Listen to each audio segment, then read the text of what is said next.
Honey, I have a problem. Have you seen this drawer?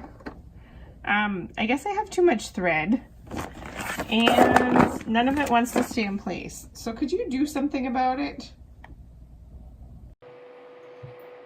Alright, so I determined that there was about 3 different sizes of spools that I had to design around. Small, medium, and large. So this first one here, I designed to kind of take the medium ones. Then I designed another one that can kind of do both of the medium and the small at the same time. And then in case you have a mixed bag one. And I did another one that all it has is just room for the small ones. Small diameter ones.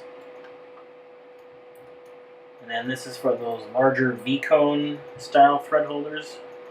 And I believe she primarily uses that for her embroidery. Alright, let's get printing.